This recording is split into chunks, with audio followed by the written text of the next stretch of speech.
Hello, everybody. Welcome back to another episode of Access Blockbusters Pod. It is episode number 53. Welcome back, guys. And I have a couple disclaimers before we jump into today's episode. But first, let's go through the usual ones. If you haven't subscribed to the Access Blockbusters YouTube channel, make sure to do so. Give this video a like and let me know in the comments down below what you think about any of these topics. I'd love to engage with you in the comments down below. And if you would like to listen to an audio-only version of the podcast, we have that available. It is on Spotify, so just make sure to check it out there if you would prefer, and give the podcast a rating and let me know what you think about it as well. Okay, so all that out of the way, let's get into a couple disclaimers before I start the episode. So I released a couple weeks ago, I released a segment where I talked about a little bit of the behind the scenes of how I make this podcast. And long story short, sometimes the segments are recorded out of order just because sometimes I need to see a movie later on in the week and I can't afford to, watch the movie and then record the entire podcast after. All that kind of stuff. You can go check out that segment later. But basically, what the plan was for this week was going to be,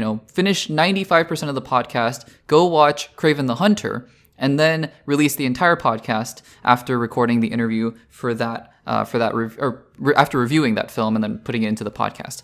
Basically, what has happened since is that, and it's been a busy couple weeks, and it's going to be a busy week next week. And so, originally I was going to watch Kraven the Hunter. I have since read a bunch of reviews, seen a bunch of reviews by critics I trust, and they say it is one of the worst movies of all time. And normally, if I had some time, I'd be like, yeah, maybe worth a shot just to see what happens. In this case, this week was just too busy that I just could not justify sitting in a theater for 3 hours and then recording a review for it afterwards, because it is apparently one of the worst films of all time. Now, I will probably eventually watch it. In fact, after our DCE rewatch, which, has been on ice for a little bit, but is coming back because of the holidays, I will be gone for a little bit, but the videos will not stop coming because I have a lot of DCE rewatch content for you guys lined up for the holidays. But maybe after that, we could do a Sony Spider-Man Universe rewatch. That would be something, wouldn't it? So, let me know in the comments down below if you'd be interested in that. But anyways, long story short, I referenced the fact that I was going to watch Kraven in a couple segments, I think, especially the one about the Sony universe being dead.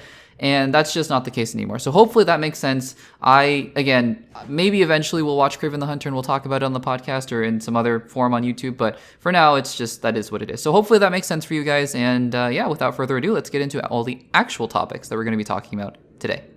All right, guys, I'm late. I know, I'm late. Moana 2 came out a few weeks ago by the time you're listening to this, but, I saw it recently. Well, I had to see Gladiator 2 first and Wicked first, but then got around to seeing Moana 2 recently, and just still wanted to take some time to talk about it here. It won't be that long. This is going to be the usual non-spoiler and spoiler format, but we're not going to go on for too long because presumably by the time you're seeing this review, you've probably already decided whether or not you want to see Moana 2. You either have or you haven't, so I'm just here to share my thoughts and put it on the channel if you guys want to listen to them. So we're going to do our usual non-spoiler and spoiler discussion below. I'll give a clear delineation when the spoilers begin, and so for now, here we go. Moana 2. So Moana is, it's a cultural phenomenon. It is clearly, one of Disney's biggest successes in the 21st century, just by virtue of the fact that, the first movie, it came out, I want to say, maybe closer to 10 years ago. I don't think that's true, but it came out a while ago, pre-pandemic for sure.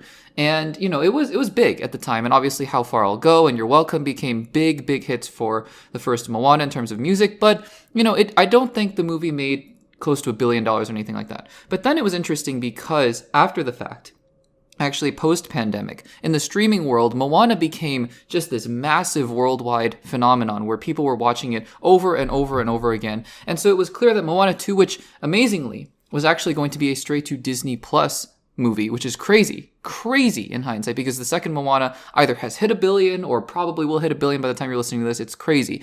But this, the second Moana was originally going to be part of Disney Plus, but they decided with Bob Iger coming back that no, we're going to put this into theaters. And so you had the original cast coming back pretty much, the main actress who plays Moana in the first movie, and then Dwayne Johnson obviously coming back to play Maui in this, as well as the live action Moana film. So it is, the cast and crew coming back together, except for one major subtraction, not in the cast actually, but in the production, with Lin-Manuel Miranda, who did the music for the first Moana, departing and not doing the musical numbers for this film. So that was interesting, and that was something to note going into it. Now, for me personally, I was not somebody who saw Moana in theaters.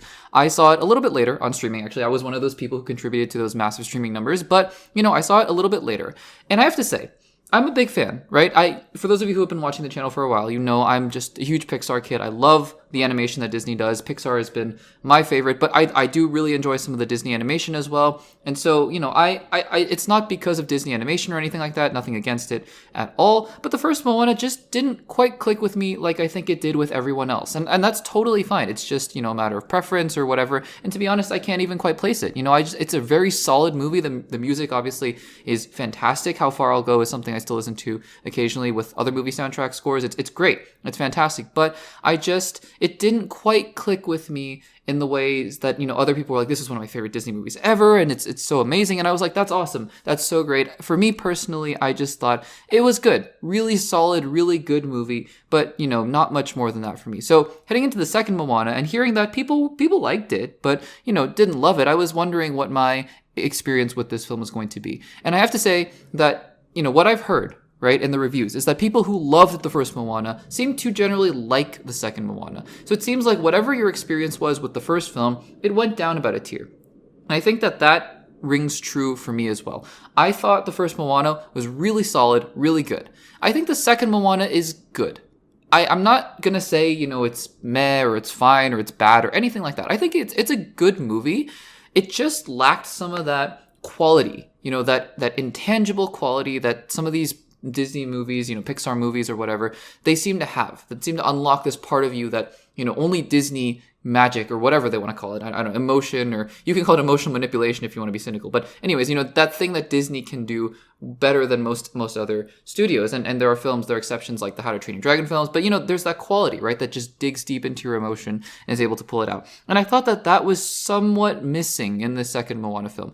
A lot of the people talked about how the music wasn't as good in the second film, and I have to agree, although I don't think the music is bad, except for one song towards the end that I was like, oh, this is clearly, like, this is a blatant attempt to try to get back to the magic of the original Moana music, and it's just not working. But the other songs were fine. I think one of the problems with the music in this particular film, compared to the first one, is that a lot of the music is just sort of people saying their emotions and saying general mantras and themes. I think How Far I'll Go is so beautiful because it's sort of building up that angst and that, frustration of I want to be something more, and talking about the island and the culture. And it's really great music as well. You're Welcome is so fun. It's so fun, even though the singing is obviously not the strong point, as Dwayne Johnson is not a singer, obviously. And in this film, I just think that a lot of the music is more, this is what's happening, this is how I feel, this is how you should feel, and we're going to move on. And I'm like, okay, that's fine, and so obviously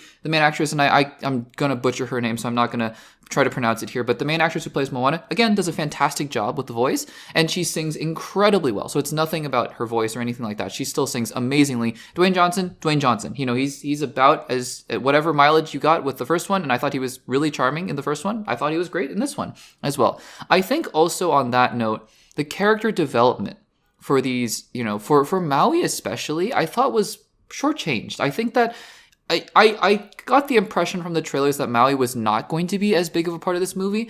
And I will say that I don't think it's necessarily because of screen time. I think almost his character was put off to the side, even though he was physically on screen for, I would say, less than the first movie, but not nearly as less as I thought it was going to be. So I just think that some of the character development was a little bit stilted in this movie as well. The visuals are great as always. I think the story at its core is also, it's solid. It has a good story. But I think that one of the key components that makes this feel like it's a little bit more hollow than the first one is that I think it's doing way too much to emulate the first one.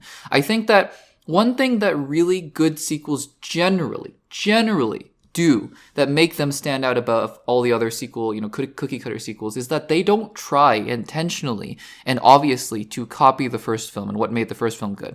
There are some sequels that try because, they try too hard to go, look, this is the thing from the first movie. You really liked that, didn't you? Well, here we go again. This is the same thing from the first movie. I got shades of that just as an example, right? I don't hate a movie like Avengers Age of Ultron. But I think that one of the reasons that it just didn't quite stick the same way that it did with the first Avengers is there are some similarities that you can't help but go, I think this is Joss Whedon trying to go, look, this is the same thing from the first Avengers. Like, all those circle shots where you have all the Avengers fighting again, or, the shot at the beginning where all the Avengers are jumping into the snow. Like, it just kind of feels like, oh, I see. We're just trying to get back to that again. And I think that is something Moana 2 actually suffers for a little bit. There are Actually, this film is way more self-referential than I thought it was going to be. There are a lot of, hey, look at that. Do you remember that? That was from the first movie and we're doing it again, but a little bit differently. There was a lot of that in this movie. And that was a little distracting after the third or fourth time they did that. And I was like, oh, no, but I get it. Like you're doing the same tropes, and that might be fine, but you don't have to keep pointing out the fact that you're just doing the same things as in the first movie. Again, I don't think the movie is bad particularly. I don't think I don't dislike it. I don't think it's, I think it's good. But I just think that it didn't quite live up to what I had hoped it was going to be.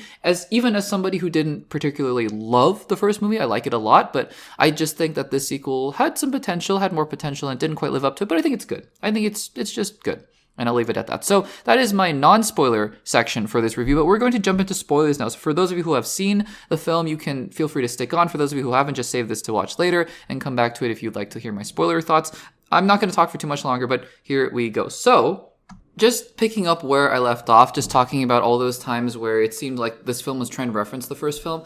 I don't remember every single example, but what I do remember is sitting in the theater going, how many more times are they going to say something like, in the last one, or remember the last time, or last time we did this? And I was like, no, I remember. I watched the first movie, and I think you should assume that every one of us watched the first movie too. But there was a lot of that going on, which, I don't know. For me, as somebody who...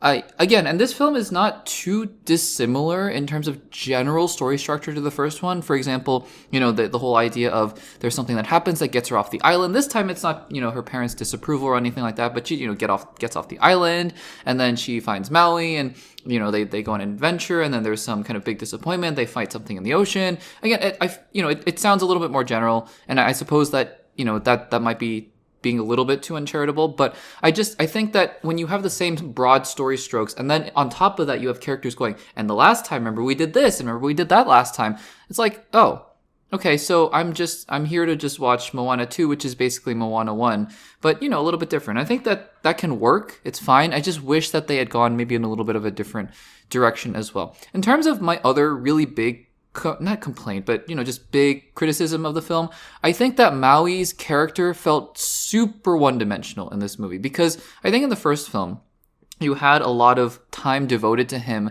about how his character has an ego and how his ego has to evolve to learn to work with Moana and all these different things. And in this film, I just feel like he showed up at the beginning to kind of set up the villain, quote unquote, or, I don't know.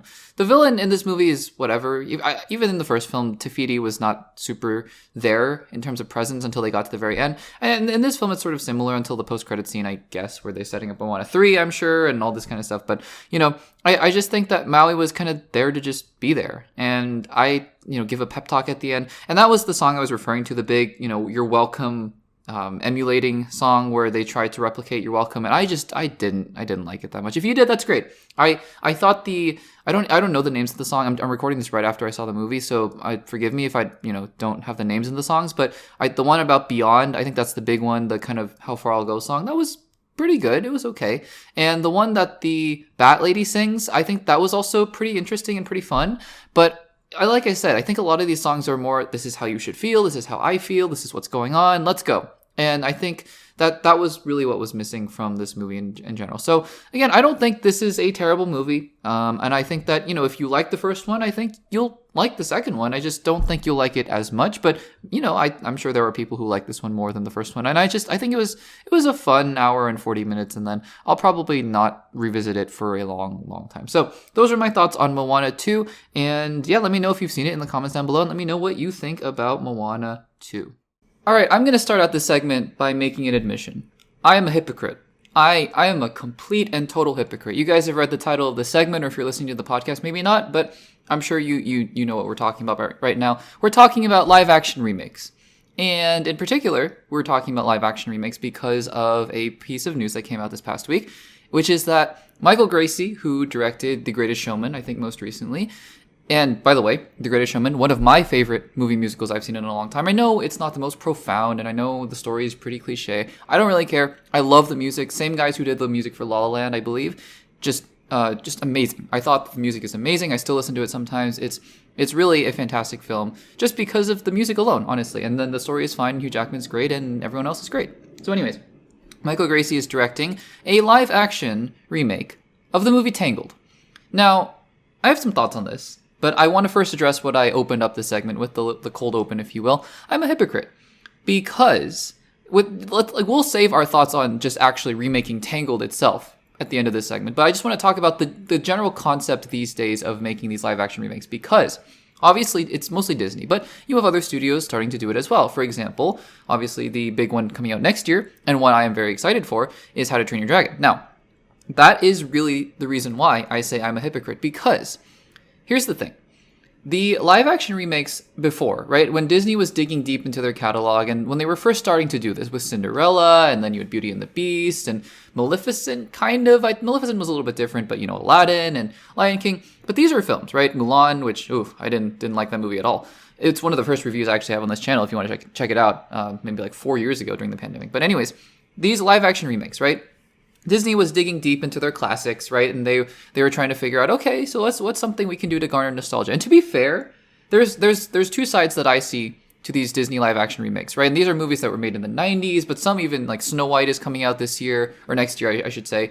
And that's a movie that came out in the 40s, 50s. It's been a long time. Obviously, Snow White has been in the Disney zeitgeist for a long time, though. So that's, it's not like Snow White disappeared for 100 years and then came back. So anyways, like I said, two sides to this argument. The cynical side is, every movie studio wants to make as much money as they possibly can. I mean, sure, you should find creatives who love the properties as much as, anyone else does, and the most talented ones as well. And so the Marvel movies, for just as an example, I'm sure the Russos and McFeely and Marcus, they love the characters, they love the property, and we end up with Avengers Endgame. On the other hand, Disney is also looking at that and going, but we also almost made $3 billion on Avengers Endgame, and obviously not in profits, but they made billions with a B in profit on Avengers Endgame. So it's huge for them, right? And so yes, these live action remakes are a way to garner nostalgia very easily. And you'd hope that the people who are making them have love and care and passion for these projects, but it's not always the case. But if it is, then you'd hope you end up with good products. And I have to say, there are some good ones, in my opinion, in those live action remakes. I really, really enjoyed the Jungle Book movie in 2016. Thought it was great, honestly. It gave me a lot of hope for The Lion King, which, in 2019, which I didn't hate it. I just thought it was kind of lifeless, no pun intended, because it's a lot of animals. But I just thought the way that they did the CGI animals in The Lion King without having a human to interact with them just didn't work as well as in the Jungle Book. But I also loved 2019's Aladdin. And here's the thing. I've said this before on the YouTube channel. I believe I made a segment about this a long time ago, about what the point of these remakes are. And I'm going to not reiterate, but sort of retread that ground here, is that, look, I mean, I'm somebody who didn't grow up watching these movies. I've seen most of them, I'm sure, in bits and pieces at the very least. And I'm familiar, everyone's familiar with who grew up in the United States at the very least. I'm sure most people are familiar with Cinderella and Snow White and Beauty and the Beast, etc., right? Disney has made them such a big part of the pop culture zeitgeist that, it's hard not to know them. But I didn't have that inherent nostalgia for these films. But then it's a way to kind of reintroduce me as somebody who wasn't familiar with these movies in the same way, emotionally, that's in the same way that some other people are. And also a new generation of kids who might be like, oh, those movies are old. And say what you will. I mean, but for an 8-year-old kid, a movie that came out 20 years ago in the 90s is old. It's pretty old. Almost 30 years now, actually. So, I mean, to be fair, there's a reason. Like, that's sort of the non-cynical reason that, on the flip side of course you want to make as much money as you can. Then, yeah, the flip side of that is, I think there is some merit to saying, well, we want to reintroduce these characters to a new audience. Again, I'm not saying one or the other is right and one or the other is wrong. It just is what it is, I believe. But here's the thing, right? You have those movies that came out 30 years ago, in some cases, like Beauty and the Beast, but they were animated and whatnot. And then, you even have some remakes like Snow White that are of movies that came out almost 100 years ago, right? And so I think that at the very least for me, that there is some merit to saying, well, these are classics, right? These are classic films that you're remaking. Totally fine. Now, we've entered a new phase here where we're not just remaking quote-unquote classics anymore. And one could argue that some of these films that you're making these days are modern classics, right? Moana, How to Train Your Dragon, and Tangled now. I just happen to think it's a little bit too soon for this, don't you think? And the fact that, I mean, Moana, the first Moana came out about 5-6 years ago, and the second one came out a couple weeks ago. And you're also, at the same time you were making the Moana 2, the sequel to Moana, you were also making the live action Moana. That feels a little bit over the top, don't you think? How to Train Your Dragon is, I would say it's going to be a modern animated classic. In my modern, I mean 21st century, I guess. But, I mean, it came out less than 15 years ago, I think, or maybe just about 15 years ago. And I don't think that, And it's not just the fact that the first film came out 15 years ago. The third film came out about 5 years ago, right? Same with Moana. I said, the second film just came out a couple weeks ago. And Tangled, I think, came out about 10 years ago, maybe 10, 15 years ago. And fine, whatever. You want to remake those films? Fine, whatever. But to me, it's almost like, okay, well, we're pushing it now, aren't we? Like, there's the flip side of we want to reintroduce the audience to these characters. But then, the cynical side says, you just introduced them to the audience within this generation, and now you're remaking them. It seems like this is a little bit more of a blatant cash grab towards the other side, the cynical side that goes, well, why are we doing this? Well, money, obviously. However, I started out this segment by saying I'm a hypocrite. I'm a hypocrite because I watched the How to Train Your Dragon trailer and I felt all the feels. I felt all the feels because I was a kid growing up watching the animated film. It has a very special place in my heart, and it's less about me having the nostalgia of, I watched Beauty and the Beast so many times when I was a kid and my mom would put it on, in the DVD or the VHS or whatever, and then now they're remaking it, that's awesome. Less of that and more, I have the nostalgia of, I remember going to see this in the theaters with my friends, kind of like the original Star Wars, the Star Wars sequel films are like for me. I remember when they first came out, the episode 7, it was a moment, right? It was a cultural moment. So anyways, I'm a hypocrite because while I'm the person saying we should be, I'm ambivalent, I would say, to the idea of just remaking these films, but also I would love for them to make original films because guess what? Frozen and Frozen 2 and presumably Frozen 3 are some of the highest grossing films ever. Inside Out 1, Inside Out 2, highest grossing, Inside Out 2 especially, highest grossing animated film ever. Ever. So I think that it's, as long as these films don't come out at the expense of making original films, because I think Disney should realize that, yeah, sure, you can make $1 billion on Aladdin, but you could make almost $2 billion with Inside Out 2. And that came from original properties. And I hope that Disney doesn't take the wrong lessons out from this, because yeah, I'm a hypocrite. I'm going to be one of the first people to see this live action How to Train Your Dragon film because it just gave me the feels. But I'm just hoping that, the wrong lessons don't get learned from this, because at a certain point, for example, what's a recently animated, The Wild Robot. Like, The Wild Robot comes out this year, and then in 2026, we're getting the live action remake. I hope that doesn't happen, I would be really disappointed if it does. But anyways, I want to wrap up this segment. I use this segment really to talk about live action remakes in general. Let's talk about Tangled, though, for a couple minutes. Tangled, yeah, it's great. I mean, it was a fantastic film when I saw it for the first time as a young kid. And I think that it has all the potential to be very fun visually. Obviously, the Rapunzel angle to it as well. The singing is great. What's the I See the Light? Is that the song? Great song, great music, great acting. I think it'd be fun. I think it'd be fun to see it in live action. Again, too soon? I don't know. You'll have to let me know in the comments down below. Guys, what do you think about this live action Tangled remake and about just these remakes that are becoming closer and closer to the originals, in terms of years? What do you think about that? Let me know in the comments down below.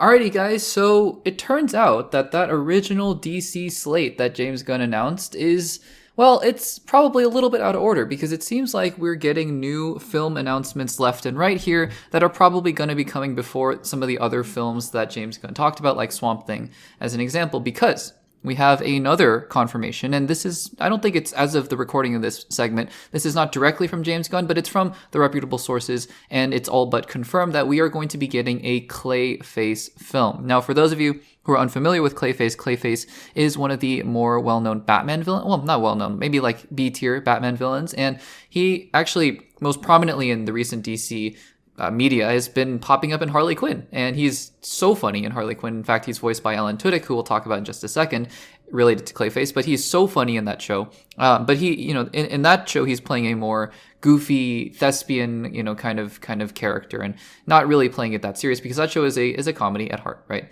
So it's interesting because Clayface's first appearance will not be in that film, actually, whenever that film comes out. And that film, by the way, is being written, I believe, by Mike Flanagan, who does a lot of horror stuff, and he did Dr. Sleep as an example. And I think I could be wrong, but I think he was the guy who developed and show ran the Haunting of Hill House film, or series on Netflix, I believe.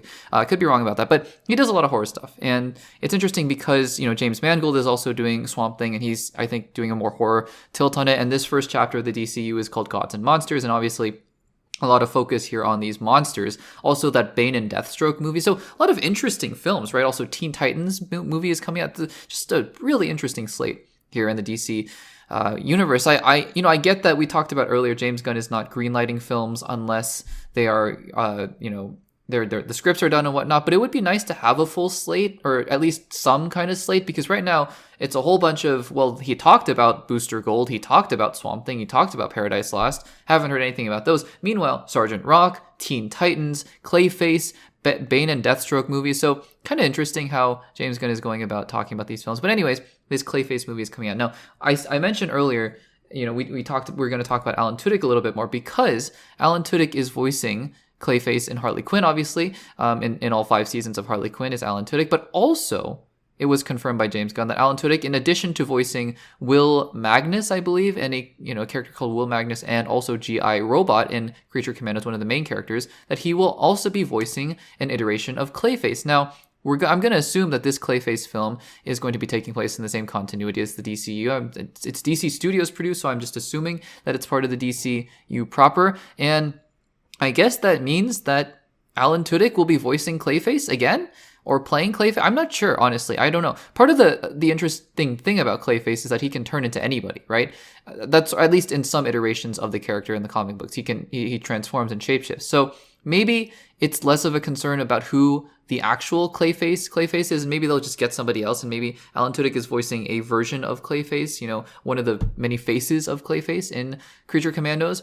And we also know that the version in Creature Commandos is going to be very different from the one in Harley Quinn. He's not going to be funny, goofy. He's going to be much more violent, which I think is also an interesting take on the character. But anyways, I think, it remains to be seen who is voicing him, but I would assume that Alan Tudyk will be returning in some capacity, depending on how this Creature Commandos thing goes. And I think that's interesting also because James Gunn talked about, reprising roles, and he said that basically if they didn't imagine you for live action, or if there wasn't an intentional direction and desire to put you into live action from animation, then they weren't really concerned about it, and that's why Alan Tudyk is voicing so many different characters in Creature Commandos. I think it's just interesting, right? I think also, again, just leaning into the whole gods and monsters angle, that I think it's interesting how we're starting to build up a lot of these villain movies, quote unquote villains, because they could be sympathetic characters later on, and all this kind of stuff. So we'll see. We'll see where it goes, but I'd be very curious to see where a Clayface film, goes from here. I'd be very curious to see how it connects to characters like Swamp Thing, even Batman in The Brave and the Bold. Is it gonna, is Batman gonna show up in this film,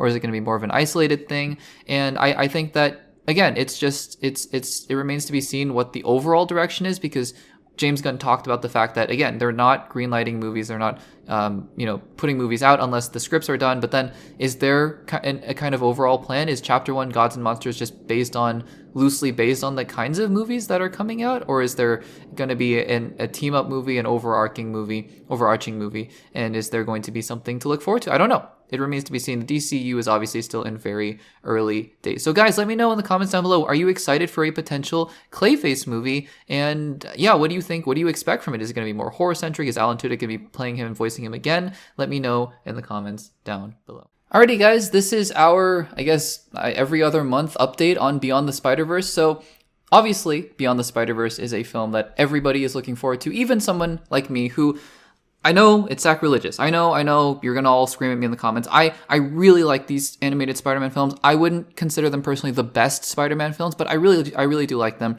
One of the frustrating things for me, and I know some people disagree that, they think that the cliffhanger at the end of Across the Spider-Verse was perfect. I personally think that they should have had a little bit more closure. There are other part ones or first halves that I think really wrap up their own story while having cliffhangers. I think Wicked Part 1 is a perfect example of it. I think Across the Spider-Verse just felt too abrupt in its ending, but, on the flip side, it does make me pretty excited for Beyond the Spider-Verse. I will admit, where are we going from here with this alternate universe with Miles Morales, right? Miles G. Morales, is that the character's name? I believe so, because we just got confirmation from the actor who is voicing him about, some status updates about Beyond the Spider-Verse. So I did a little bit of a segment a while ago, and I talked about the fact that Beyond the Spider-Verse probably isn't coming until 2026. The earliest, I would guess at this point, early 2027, maybe late 2026 is when we'll get Beyond the Spider-Verse, but I just don't think it's coming soon. Has nothing to do with, again, anticipation or anything like that. Just, reading the tea leaves with these updates. And Jerome, is the actor who voices the alternate version of Miles Morales, and he basically was giving a quote, and he said this about Beyond the Spider-Verse in regards to, is he going to be recording, or has he recorded his lines yet for the upcoming film? He says, "I haven't." He goes on to say, "But I also can't really say so much more because, it's such a tight-knit ship. I don't know much. I'm as much in the dark as you, but I'm excited to get back in and see what they're thinking, especially involving my character. And then he goes on to say how he thought the twist was really cool. So again, I mean, this is basically confirmation because, in all honesty, right, when you're a voice actor in this kind of capacity, even though the film might be 2.5 hours long, and even though, in a normal film, an actor might show up for something like 2 or 3 months, right? And those are really long films, maybe something like a couple, like 1 or 2 months, right? They'll show up for a while and then they'll leave. Voice acting is different because voice acting can be done much more quickly than that. And so does this necessarily mean that this film is never coming out? The fact that he hasn't even read the script, apparently, and he doesn't even know, what's going on, and he hasn't recorded his line. Does that mean this film is never coming out or it's not coming out till 2030? No, that's not what this means. What it means is simply that they just aren't at that stage yet where they're ready to record voice lines, which means that, yes, the film is still a bit away. I would still give it a target of late 2026, just based on the fact that everyone seems to indicate we're really excited about it. I think the actor who plays Spider-Man India also was really excited about it, and he said that, yeah, but I haven't really done anything about it, done with anything with the script and whatnot. I haven't read it and I haven't recorded anything. So again, I think this just reiterates the fact that this film is not coming out for a while. And that's, look, if they're going to take their time with it and they're going to make it good, then I am all for that, right? I don't want to just keep waiting and waiting and waiting and waiting, and then it comes out and we're like, oh, but all the excitement, anticipation, and all the hype that was surrounding the second film is gone. I hope that's not the case, but I think that as long as they're developing this film in a way that obviously is reasonable for the visual effects artists, because that was the whole thing about how the visual effects artists on the second film especially were being way overworked, and that's not obviously a good thing at all. But in the sense of, as long as they're taking their time with the story and development, and if it comes out later, then as long as it's worth the wait, then I think it'll be fine. And I think that these are all just indications of the fact that this film is probably still in the art phase. It's probably still in the animation phase, and we'll see where we go from there. But guys, let me know in the comments. Obviously you're probably excited for Beyond the Spider-Verse, but when do you think it's going to come out? Do you think it's going to come out in mid 2026, early 2026, maybe 2027? Let me know in the comments down below. Yeah, so I'm not even going to start out the segment like I usually do because I am at a complete and utter loss for words. This is not a joke. This is not a joke. The Mandalorian and Grogu has added an Emmy award-winning actor and I'm being completely serious when I say this. Emmy award-winning actor from The Bear, Jeremy Allen White, is playing the son of Jabba the Hutt, Rhoda the Hutt. I turned on the mic and I kind of sat here and said, what is there to say about this? And we'll talk about this, in some, I'm being a little unserious, but also I legitimately, this was kind of my reaction when I saw the news. What is there to say about this? Because frankly, so here's the deal, right? Because those of you who have seen the Clone Wars, I watched the Clone Wars movie when I was much younger, and I remember, Rhoda the Hutt, or Stinky, as Ahsoka called him, the entire movie. Gosh, that movie was something else. But yeah, so I remember him, and I guess he's all grown up now because he's going to be voiced by Jeremy Allen White. Now, again, I am not necessarily opposed to the fact that they're bringing the Hutts back because I think, you have a bounty hunting show with The Mandalorian. And, I always actually kind of thought, because the Hutts kind of came back with the Book of Boba Fett, but they were just really lame. They didn't really do anything. I think the Hutts as a crime syndicate and crime organization is super interesting, honestly. But, in what world are we living in that the headlines are saying, breaking news, Jeremy Allen White is playing the son of Jabba the Hutt? It's so bizarre, and it's in such a weird, I don't know, alternate universe kind of feeling. Because the thing is, too, right? You don't cast Jeremy Allen White. I'm sorry, unless they did, which is just crazy if they did this. But you just don't cast Jeremy Allen White to voice Jabba the Hutt's son, Rhoda, if he's just speaking Huttese, right? You just don't do that. That's crazy. You're wasting so much money. Any voice actor could come in and speak an alien language, and unless it was someone like Morgan Freeman or who else has a distinctive voice, I don't know, Denzel Washington or somebody who has just a crazy distinctive voice, Liam Neeson, you wouldn't know. You just wouldn't notice, right? If they were speaking an alien language, it'd be crazy. So Rhoda the Hutt is going to be speaking Basic or English for the rest of us. And I don't understand. And the fact that we're going to be having a Hutt play a somewhat significant role, I think, if you're going to cast Jeremy Allen White. And he's going to be speaking English, which I thought that, when you're a kid, right, watching those Clone Wars episodes, watching Zero the Hutt speak, it's cartoony and it's fun.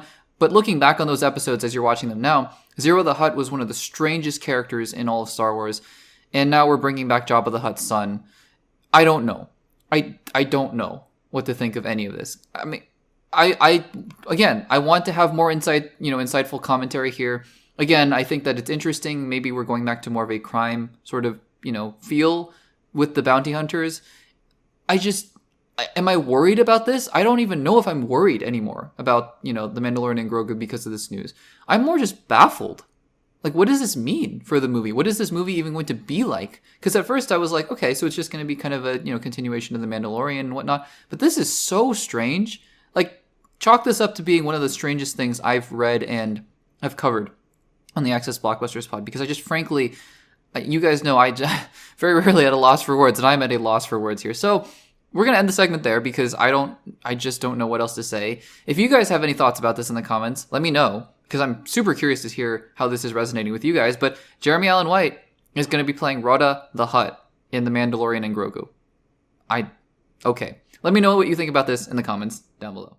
Alright guys, let's talk Dune Prophecy episode 4. We are almost there with the end of Dune Prophecy. We are 2/3 of the way through the show, and so we are here to talk about the 4th episode. This is going to be a full spoiler discussion for Dune Prophecy. If you have not seen the 4th episode, make sure to save this podcast, this episode, this video, whatever format you're watching on, just save it for later and then come back to it once you have. But for those of you who have seen Dune Prophecy or don't care about spoilers, I've been stalling a little bit just to give you some time, but let's get into Dune Prophecy. I always like to start out these segments, just in case you're new to the channel and you haven't caught up with my previous spoiler discussions for Dune Prophecy, just some of my quick thoughts about how I thought about the previous 3 episodes. So episode 1, I really liked. I thought they were setting up a world that was interesting, obviously within the Dune world. And yes, it was dense. And for sure, it's not a show that's for everyone, as I said in episode 2, but I think the first 2 episodes encapsulated some of the strengths really well of this Dune world, which is that it's a little bit slow, a little bit mechanical. It's starting to get things in motion and get all the characters in the right places, and starting to set up the lore with the sandworms and with Desmond Hart and all these different things with the Sisterhood. But it's a kind of a slow burn, and it's not for everyone in terms of just being invested in the Dune lore. So I totally understood that. Episode 3 though was the first time where I kind of took a step back and said, oh, there are some significant problems with the show that are now just showing on a story kind of level, not just a Dune level. And so I think the pacing of episode 3 was all over the place, although I think at the end it sort of pulled itself together. And there were some interesting parts for sure. I think the Tula and Ori Atreides storyline was quite interesting, and the ending with Lila was also interesting. And, I think there are some interesting things going on, but because episode 3 was the halfway point of the series, it just didn't feel like we're officially now entering the downhill part where we're going to barrel towards the climax here. It just felt like more like episode 3 out of an 8 episode storyline, if that makes sense. Just like, the other HBO shows like The Penguin, for example, or even Rings of Power. So I think those shows were paced a little bit better, but I digress. We head into episode 4 here, and I was very interested to see what was going on with the storylines that we didn't really pick up on in the last episode, because the last episode was more dedicated to being a flashback. So let's get into it here. We're going to go through a play-by-play a little bit, and then I'll talk about my overall thoughts at the end again. So we start out here with a little bit of a dream sequence. We're following this sister that we've been seeing on and off throughout the show, and it's sort of like a ghost Bene Gesserit. She's seeing a Bene Gesserit sister walk through the halls, and then she basically sees the sister dying, and then she wakes up, and basically all the sisters are having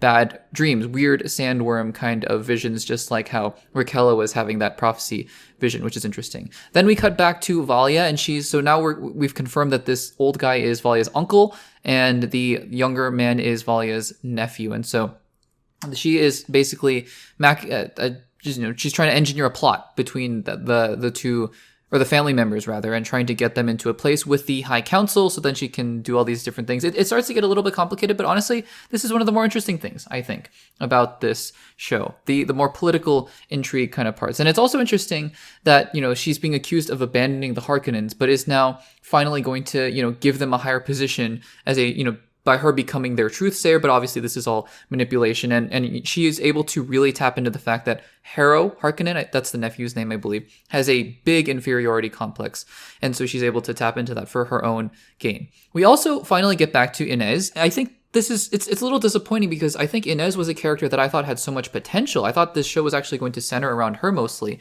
And then we kind of ditched her after, halfway through episode 2, and we're finally getting back to her, although she doesn't really have a lot to do in this episode either, but we're getting back to her as well.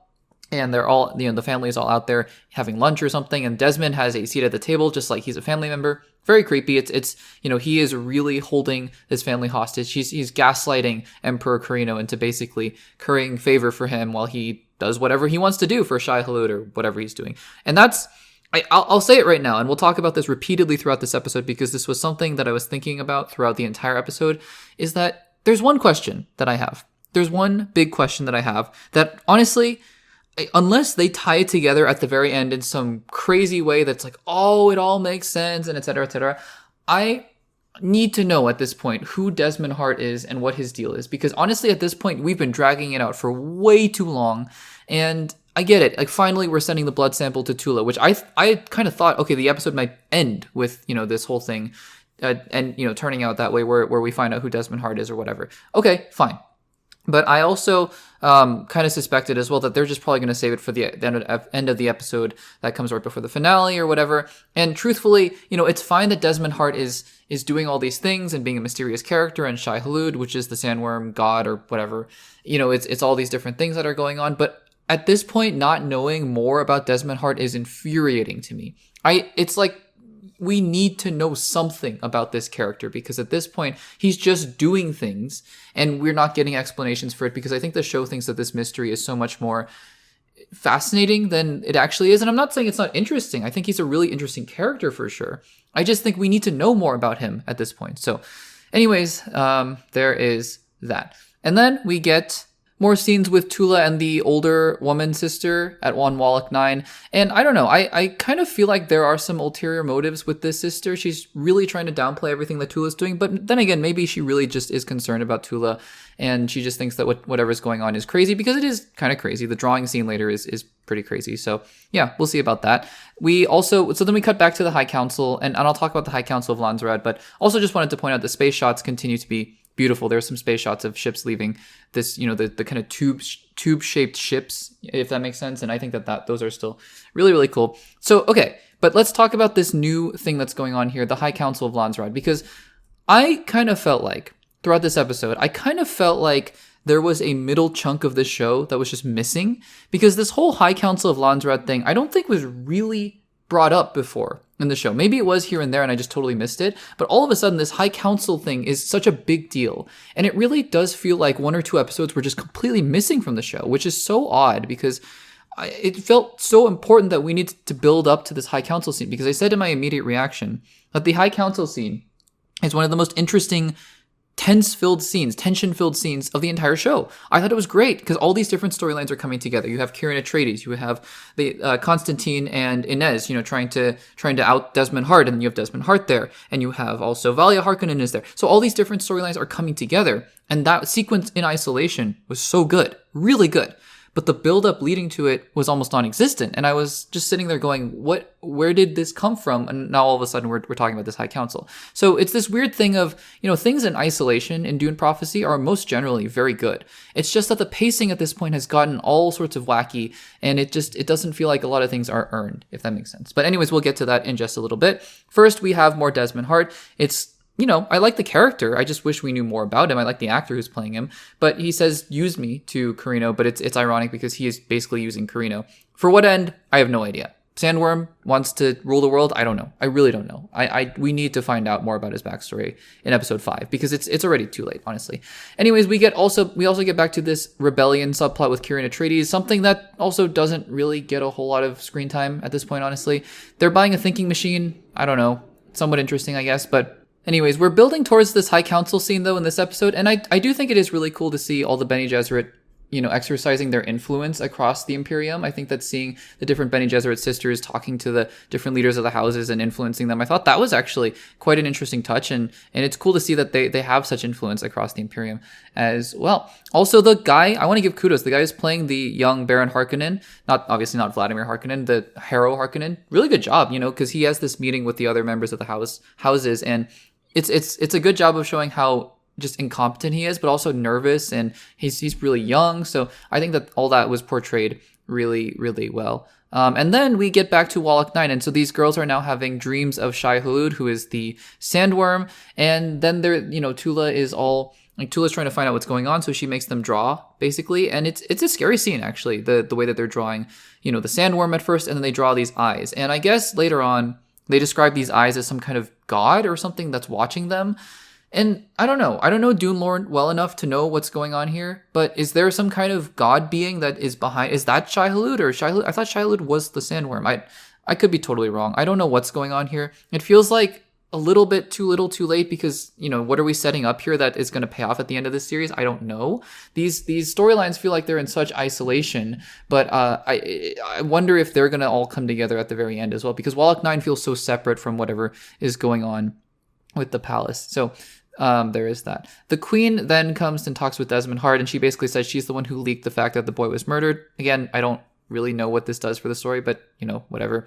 Also, another reminder, your friendly reminder, that we know nothing about Desmond Hart, so it doesn't really matter. It doesn't really make sense. We get back to Inez and Kieran, and look, I think that Inez could have been such an interesting character, and so could Kieran Atreides could have been also a really interesting character, but their storylines feel so weak, and they feel like they were left behind almost, which is such a weird thing to say, because I really thought these two characters were interesting, and then they just got left behind.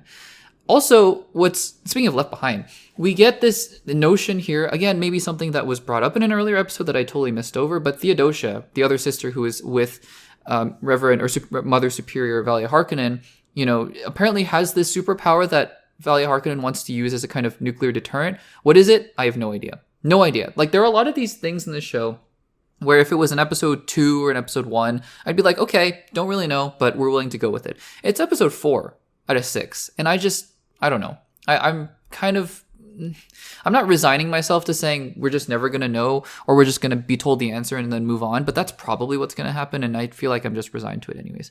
But then we get to the High Council scene, and I didn't take many notes here, because honestly, this whole sequence was so tense that I was just in it. I was locked in. Everyone was here, and it's sort of a kudos where it's due, because this scene had so much tension, intrigue, different characters were moving around, and Desmond was trying to turn the whole court into a dictatorship, basically, and he's trying to, really gain power for himself, through the Corrinos. And this scene, it didn't feel earned in the grand scheme of the story, but the drama in the scene and the death of all of those houses, the heads of the houses, was brutal. And I thought that it was really, really well done. Still have no idea how he did that. But, there's that. We're getting hints, I guess, towards, they're going to try to find an answer, because I guess they're sending the blood to Tula. So I suppose that's going to be an answer. Is it going to be a big reveal? I don't know who he could be, but whatever. I guess we'll find that out. It's really the question that I think should have been answered 2 episodes ago, and is now just being held up in the air, kind of carrot on a stick kind of vibes. And we'll see about that. So then we get back to Wallach 9,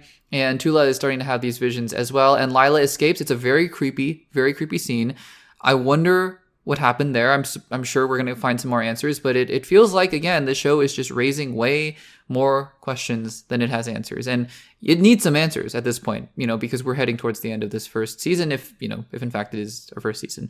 Then we get a confrontation between Valia and her uncle. The uncle just kind of dies, kind of random, and then she basically employs a shapeshifter, which I do think shapeshifters are in the Dune lore, the Dune canon, so I'm not too upset about that. It's just another random thing that's kind of thrown in there, and we have 2 episodes left to tie up all these random things that are happening, and I don't know if the show can do it, guys. I really don't know. I'd like to think the show could do it, but I have hope that the last 2 episodes are at least going to be satisfying in terms of what the scope of this show is.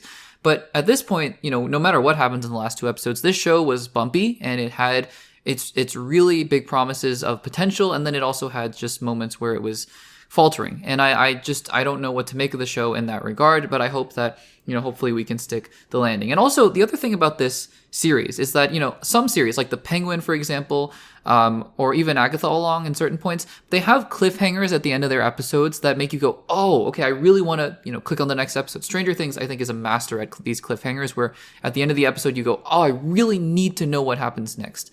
This show ends their episodes with cliffhangers that confuse you so much that you're like, I guess I should watch more because I have no idea what's going on. Which honestly, in the grand scheme of things, I don't think is a great way to end your episodes, but it is what it is because, I don't know, I guess that's one way to bring your audience back. So anyways, those were my spoilery thoughts on Dune Prophecy Episode 4. Look, I don't hate the show. I don't even dislike the show. I think the show is good. And it honestly, what's most disappointing about it is just that it has so much potential that it's not seemingly able to realize. It could have done so much more, I think, with two more episodes. 8 episodes of Dune Prophecy, I think, could have been masterful. As it is, it's good, but it has some significant problems as well. And here's hoping that episodes 5 and 6 are able to wrap up the show in a way that feels meaningful. But guys, what did you think of Dune Prophecy Episode 4? Did you like it? Did you not like it? Or are you off board with the show? Are you still on board with the show? Let me know in the comments down below. And are you excited for the last 2 episodes? Let me know in the comments down below. Alrighty guys, let's talk episode number 3 of Creature Commandos. This is going to be a full spoiler discussion as always, and so just giving you a couple more seconds. If you have not seen the episode, no worries, just make sure to save the podcast, save the episode, save this segment for later, and come back once you have, or if you don't care about spoilers, then welcome. We are going to be talking full spoilery detail. Let's get into episode 3 of Creature Commandos, and these little spoiler discussions are a little bit shorter than the other, shows that we're doing. Like Penguin, we did pretty long recaps, and Skeleton Crew even. I think there's a lot more to talk about in Skeleton Crew, even though those episodes are also kind of short. But these episodes, right, Creature Commandos, about 22 minutes. These are sitcom length episodes, which is interesting. It's interesting. Now, I talked about, for a few months, when the first couple of trailers came out for Creature Commandos, I talked about the fact that I wasn't that excited about the show because I thought this looks like James Gunn just doing James Gunn to the max. And some people, were really excited about that. And and that's not to say, by the way, that, it means that I dislike James Gunn's style because, again, I look favorably upon the 3 Guardians of the Galaxy films. I think they're pretty good. And I really like the Suicide Squad. I really like Peacemaker. But James Gunn in the comic book movie space has had a style, right? And this is the 6th project in the comic book movie space that he's done. And they've all been increasingly more and more the same, I feel like. So, I wasn't that excited for Creature Commandos, but I was like, you know what, James Gunn, I like Peacemaker a lot. I like Suicide Squad, his version of Suicide Squad a lot. I was like, maybe this will just be a really good version of that. Now, I watched the first 2 episodes, and obviously it's hard to tell because we've only seen 2 episodes, but I came out of the first 2 episodes going, no, this is about exactly what I expected. It's just James Gunn doing James Gunn.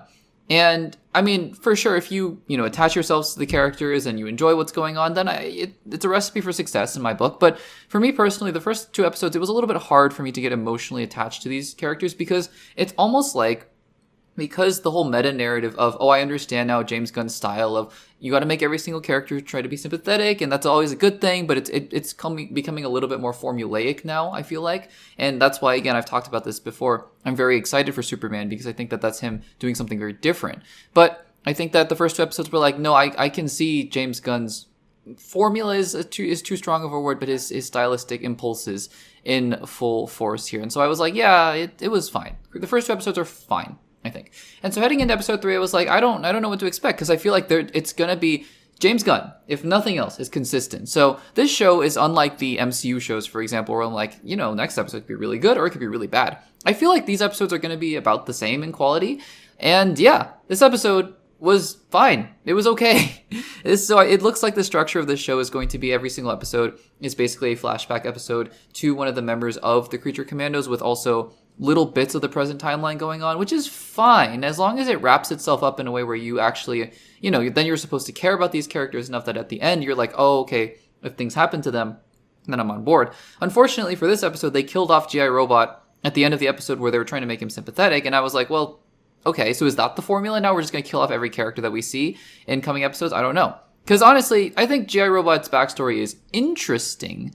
I don't know if it was all that sympathetic at all. It was just interesting. So that when he died, I was like, I don't feel any sympathy for you. I just don't. I mean, you killed Nazis. That's literally his entire personality. And we don't really, we get hints of him wanting human connection and easy company, which I suppose we'll talk more about in light of the whole Sergeant Rock movie news. But yeah, I don't know. We'll go through this episode. I find myself not writing a whole lot of notes for these episodes in comparison to other TV shows, Penguin, Skeleton Crew, Agatha, Lord of the Rings, because there's not a whole lot that interests me in these episodes. But we'll talk about that. Maybe next episode will be different. I saw the little teaser at the end. It looks like Cersei's gonna show some vision of the Justice League or Justice League members all dying, and very kind of Snyder-esque in a way. In a way, I'm not comparing the two directly. I'm just saying in a way. But anyways, so here we go.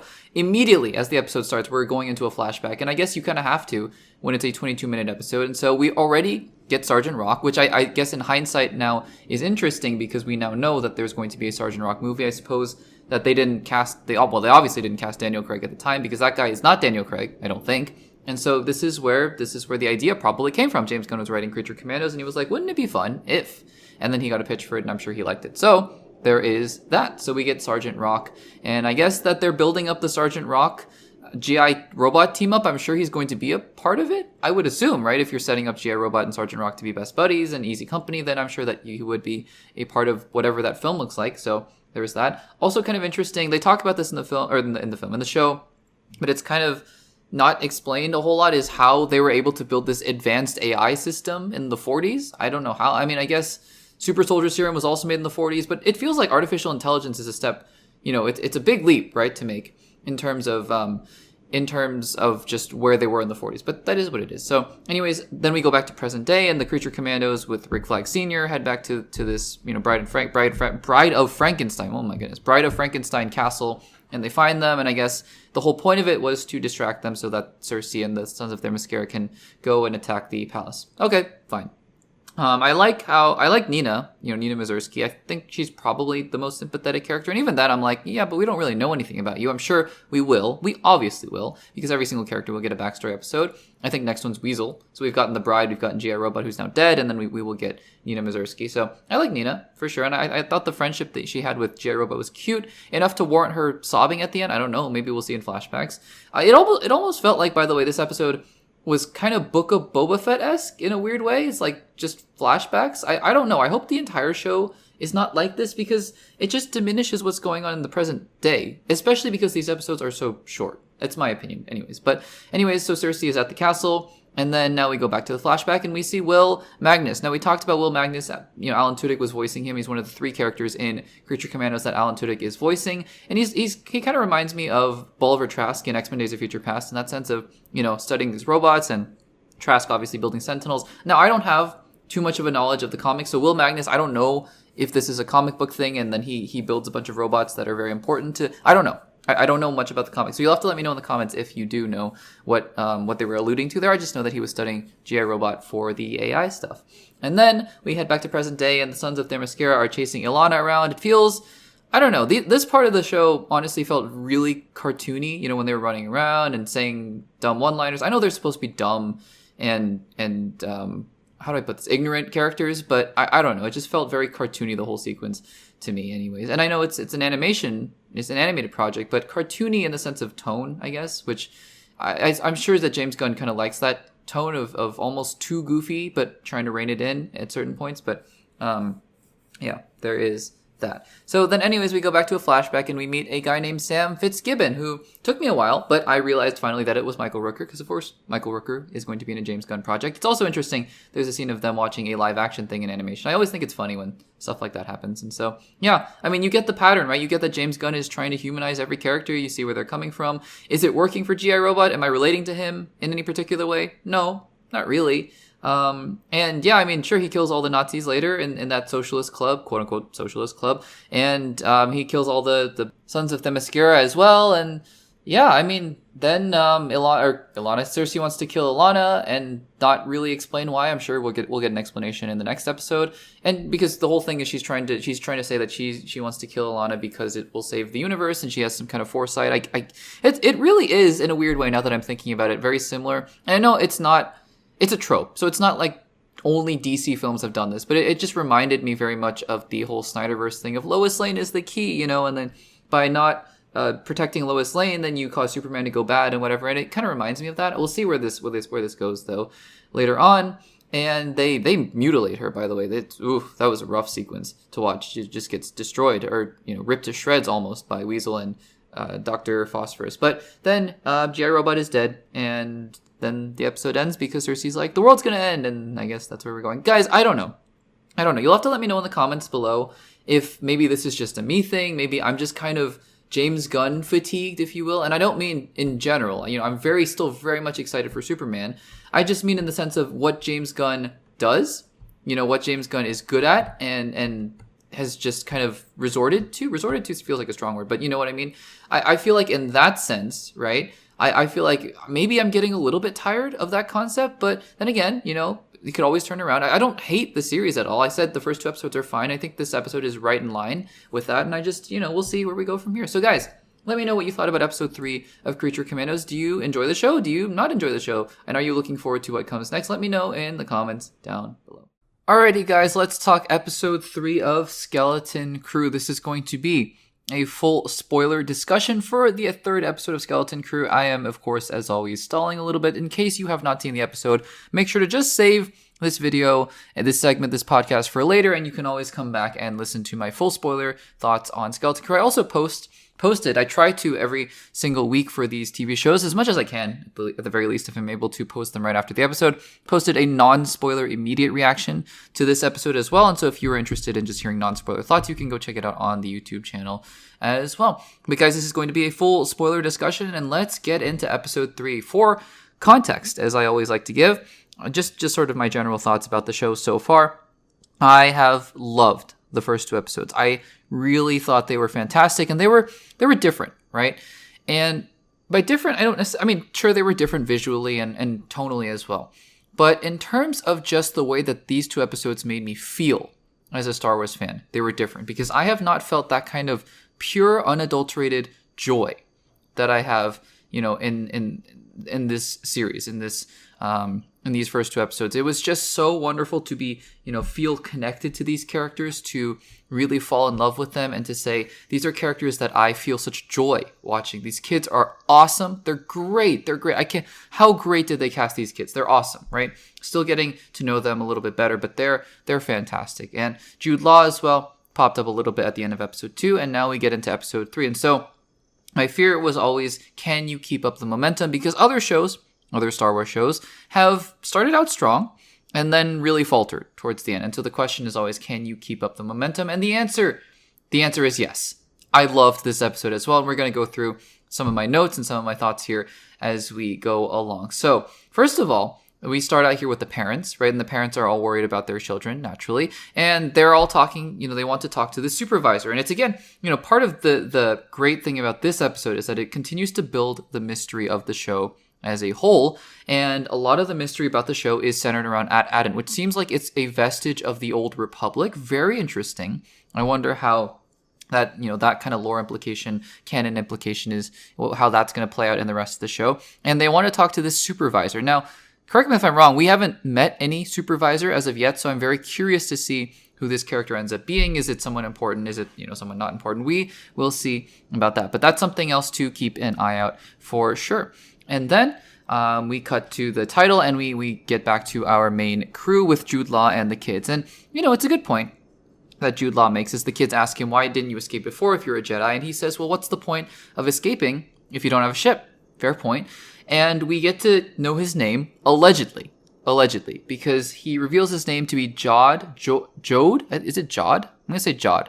Jod Na Norwood? Is that his name? I wrote it down, and now all of a sudden I'm looking at it again, and I don't think that's right, but I think Jod. Jod is right. We're going to call him Jod. But it's interesting because, you know, what happened to Captain Silva, right? So there is another name, right? Those are 2 different names that he has gone by, and we'll get a third later on as well. And so that's, again, just keeping in mind with this character that, you know, there's something to him, right? There's something to him. He allegedly knows how to use the Force. We'll see about that. But yeah, I think that it's an interesting character to follow because we're not really sure what his whole deal is as well. I love the fact that he's a scoundrel Jedi or pirate or Force user or whatever. He plays that character so well. Also, just the fact that this is kind of unrelated, but I heard this in between episodes 1 and 2, and then this week's episode 3, SM33, Smee. That's a Peter Pan reference for those of you who don't know, and you can go look it up. But it's fun. I just love that the show is having so much fun, even in those little details as well. But SM33 is also a really, it's a good droid name, so I think that is awesome. I think it's just so, like, those kinds of things in a show that you don't like and in a show that's cringy or whatever, that's another thing where you're like, oh, come on. Really? That's on the nose. But in a show like this, it's cute, it's endearing, and I love it. And it's Jude Law is playing the perfect pirate, and Nick Frost is playing the perfect pirate droid as well. And so then they convince him, speaking of SM33, to go back and rescue SM33, and he gets caught, of course, and there's he's having a little bit of a skirmish there as he's escaping the planet.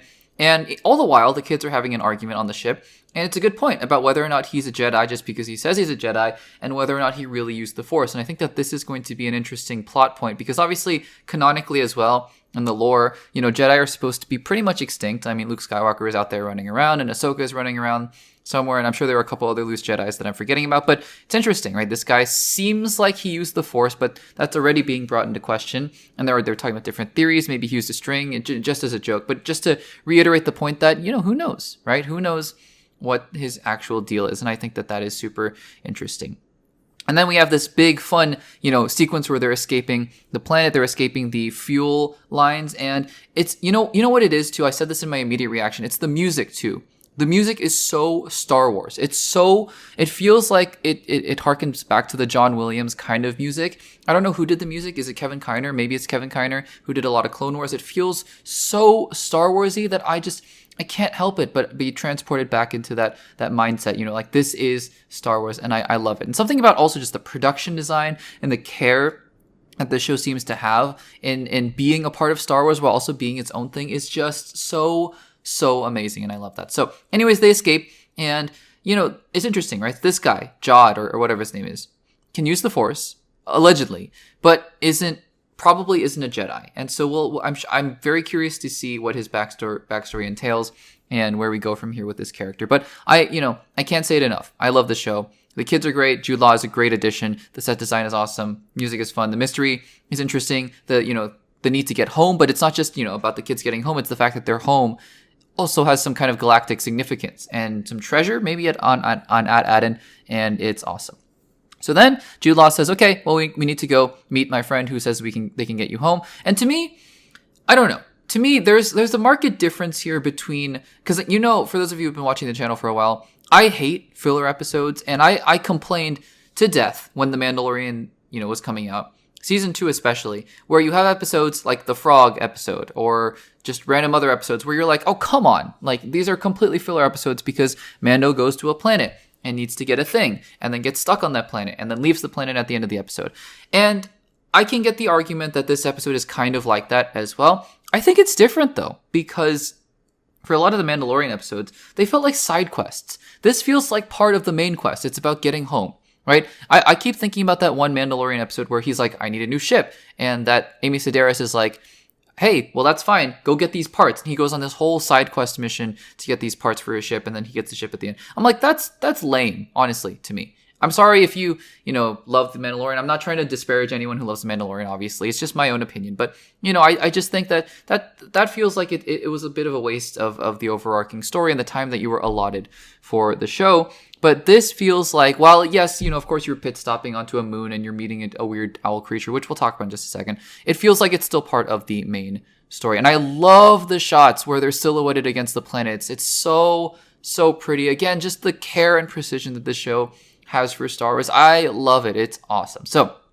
anyways, we meet this owl creature who calls him Crimson Jack. So again, something to note here. Crimson Jack is the third name that Jude Law's character goes by, and we'll see what his actual name is or what his backstory is, I suppose, as this show goes along. And then we meet this flying owl creature. And I said in my immediate reaction, there was one thing in this episode that I went, uh-oh, that's not that good. And it's this owl character. I think whoever's voicing it kind of hams it up a little bit too much, and the CGI is... Everything else in this series looks really great. Even the aliens, like Neil, looks great, and SM33 looks great, and all the planets look great in the space. And this owl thing just stuck out like a sore thumb, and it's not good. I mean, it's the first thing in this entire show where I went, uh-oh, that wasn't good. That being said, it is such a minor point in this entire series because it doesn't matter if the owl looks terrible. I mean, that, if it's just that one thing, it doesn't have any bearing on my enjoyment of the story at all. And even the overacting, whatever, because honestly, it's just such a small part of it that I'm like, whatever, it doesn't matter. It doesn't matter. I think Amy Sedaris' character in The Mandalorian annoys me more than this owl did. So it's totally fine. It's just totally fine. So anyways, we're getting some backstory here. Whether or not all of this stuff that the owl character is saying is true, or whether or not she was stalling, I don't know, but I'm assuming that what she's saying is true, and she, reveals that Ad Aden might have been a vestige of the Old Republic, one of the planets that survived that, and I think that is interesting. Another interesting fact, they were hinting at this towards in the earlier episodes, but the fact that they don't even know Alderaan was destroyed, also very interesting. I really am very curious now. I'm growing very curious and invested in this mystery about what is the deal with these with this planet and what's going on here, and how they were not able to were so isolated and sheltered from the rest of the galaxy. I think that is super interesting, super interesting. Again, I don't, as this character is talking, I don't love the owl creature, but I was on board at least with the search, searching for the planet and trying to understand where it came from. I think that part was totally fine. And then they make their escape as the X-Wings come, which X-Wings are here. And it's interesting too, because Jod says, trust your gut to KB, and the owl says, trust your head. So all of a sudden you have conflicting information now, and who knows, where we go from here, because obviously Jod is kind of an untrustworthy character, and he, they have this big confrontation in front of the ship, and he admits he's not a Jedi. So again, we get that confirmation at the end of the episode, but I do think he is using the Force. I'm not quite sure how he would be able to pull it off otherwise. I do think he's using the Force. Where he learned it from, who he learned it from, how he learned it from, I don't know. It's going to be very interesting to see where that comes from. Also, as they're escaping, a really fun space battle, by the way. Really fascinating to see that the kids are calling these X-Wings goons, because they don't know any better, right? These, for us, it's been coded into our brains that X-Wings are good guys, right? X-Wings are the good ships. But for these kids, they don't know any better. And so it totally makes sense. And I love this sense of adventure that we're getting from this space battle. I love how the kids are so eager to get into the gunner's chairs. And it's, guys, I don't know.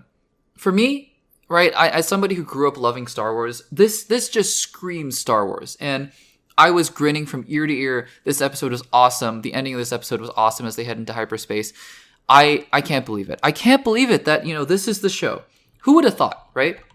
And again, I acknowledge, as with any show, that the entire thing could just fall apart and go downhill from here. Completely downhill. Totally acknowledge that.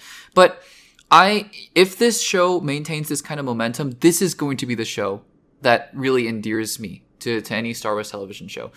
And I can't believe that it's Skeleton Crew. Skeleton Crew, of all things. It just goes to show you it's not really the concept, It's not necessarily you make a show about Obi-Wan, or you tell me that you're going to make a show Ahsoka that's based on the Clone Wars and Rebels, which conceptually, way more interesting to me, but it's the execution, right? It's who's making the show. John Watts is amazing. I don't know how he does it. John Watts is amazing.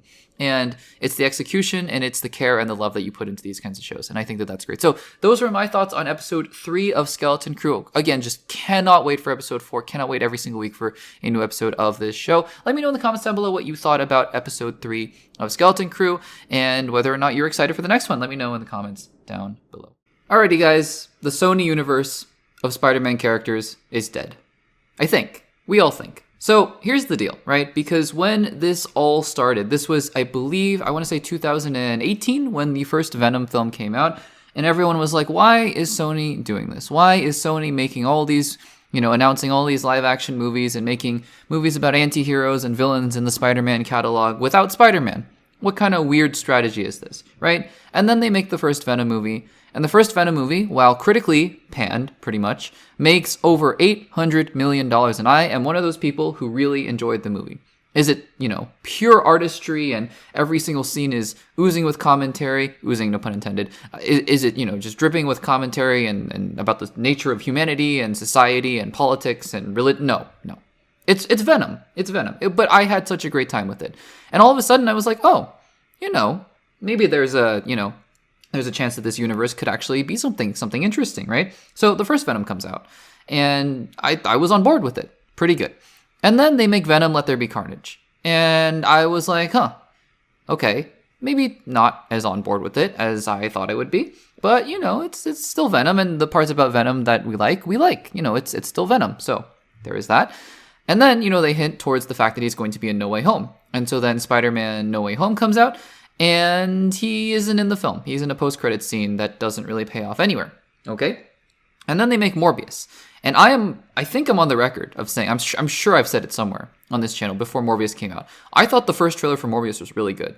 And I still think that, honestly, if you didn't, all the memes about it's Morbin time and just the fact that Morbius was critically panned and everything, but I thought the first trailer was really good. I don't remember a second trailer, honestly, and maybe that's a good thing, but I thought the first trailer for Morbius was really good. Well, Morbius is not good, in my opinion, at least. And then they made Madame Web. And Madame Web is a film that I still have not seen. I still cannot bring myself to see that movie, but eventually I will, probably. And I'm sure when I see it, I'm going to ask the same questions that everyone else did, which is, why? Why? What's the point? And then they made Venom: The Last Dance. And Venom: The Last Dance, in my opinion, is probably easily the weakest Venom film out of the three. And so the question of why, right? The question of why are we making these movies? Well, there's a very simple reason for it. It's a rights agreement. Basically, Sony owns the character of Spider-Man, but is in a sharing agreement with Marvel. And in order to retain the rights to Spider-Man, they have to continue to make these films.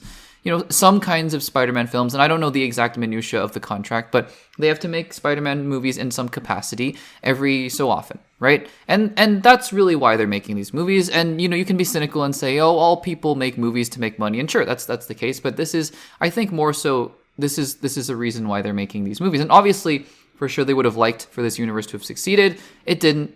And so here we are entering Kraven, the week of Kraven the Hunter. Now, I am recording this segment before I have seen Kraven the Hunter, and we're going to talk about my thoughts on Kraven the Hunter, hopefully, right after this, if I can make it, and if the segment can make it into the podcast. Just by nature of how I record the podcast, I need to record the Kraven the Hunter review, if it can make it into this podcast episode later on, because I'm going to see it almost right before this podcast episode comes out, and I'm going to try to, put it into the episode. So, anyways, all that to say, this segment, is going to be recorded right before Kraven the Hunter. So regardless of how I think about Kraven the Hunter, and regardless of how anyone else thinks about Kraven the Hunter, it has been confirmed by The Wrap. And again, it's not like Sony came out and said, yeah, we're no longer making these movies anymore. But The Wrap comes out, and The Wrap is a pretty reputable source in terms of movie news. And they have said what I think we had all been suspecting before. And we talked about this last week when I asked the question of what can Kraven really do at this point, for itself. And The Wrap has reported that the Sony universe is dead. The Sony universe of Spider-Man characters is officially dead after Kraven the Hunter, at least for now. I say officially for now, that's a little bit of an oxymoron, but, the Sony universe of Spider-Man characters is not going to happen anymore because they are not going to be making these movies anymore in this universe. Now, what that says about Kraven the Hunter, I honestly have no idea. Maybe it means that it's a terrible film and they're just kind of getting out in front of it and saying, yeah, we know, we screwed up. I don't know. Maybe. Or maybe this was the plan all along. Maybe it has nothing to do with the quality of Kraven the Hunter. Maybe it just has everything to do with the fact that they knew it wasn't going to make money. It's not going to make money. I'm one of the crazy people who's going to go see it opening weekend.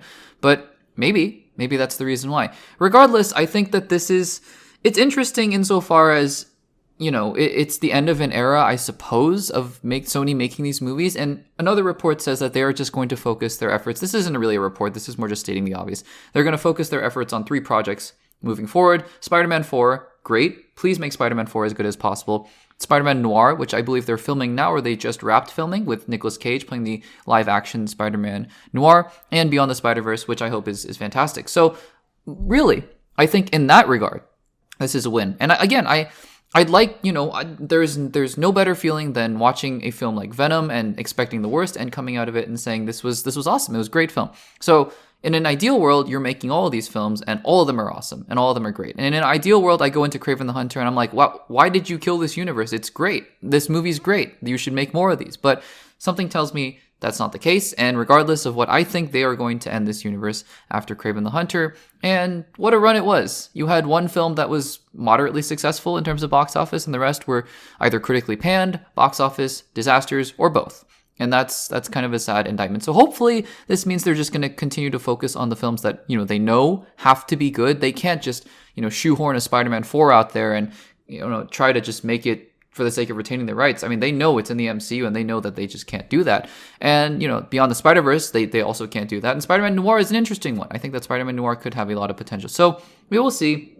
We'll see if they ever return to this. I mean, I know there were rumors that they were going to make an Agent Venom film. Again, this is my whole thing with Scoop culture, because the Scoopers were all like they were going to make an Agent Venom film right after this. And I mean, maybe they were, but it seems like they weren't. And so again, just being cautious about all the things that you hear, all the rumors that you hear until they're reported by these big sources. But anyways, that is all aside. And also remember, they were going to make an El Muerto movie with Bad Bunny, which is an interesting thing as well, and they kind of scrapped that. So yeah, we'll see if they ever make more of these movies, but for now, the Spider-Man Sony universe is not happening anymore, at least with the live action characters. What do you think about this in the comments below? Are you sad to see them go, or are you maybe relieved, or are you, kind of in the middle? What do you expect? Do you think that they'll ever make movies with these characters again? Let me know in the comments down below.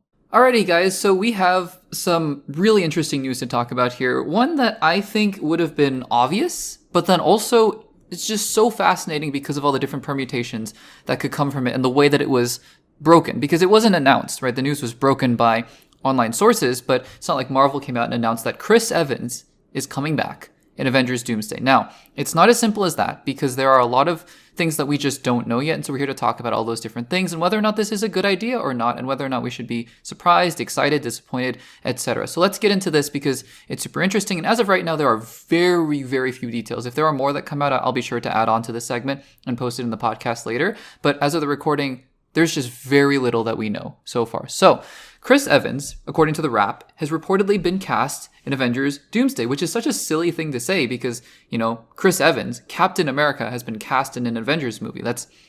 Okay, great. I wonder who he could be playing. But then you start to think about it and you go, oh, that's interesting because The Wrap is reporting that he has been cast and it's an undisclosed role. So we don't know what role he is playing. Now, I would say this, right? If you had asked me, if you're looking at the two Avengers films, Avengers Doomsday and Avengers Secret Wars, right? And you're looking at those two films and you're saying, what are the odds that Chris Evans comes back in one of those two films? I would give it an 80% chance because Chris Evans came back in Deadpool and Wolverine, so he's already shown a penchant to be willing to come back for pretty extended role, maybe 10, 15 minutes of screen time, so pretty long, actually, relatively speaking, maybe 10 minutes. And so he came back in the MCU already, and B, it's the multiverse. I expect everybody and their mother to be in this movie. I expect Scarlett Johansson to show up for a little bit, Elizabeth Olsen to show up for a little bit. I expect, Jeremy Renner obviously is still, the other three, core Avengers actors are still there. Mark Ruffalo, Jeremy Renner, Chris Hemsworth obviously will be there. I expect everybody, even people who have died in the MCU, to show up there because variants, right? Variants. So here's the interesting thing.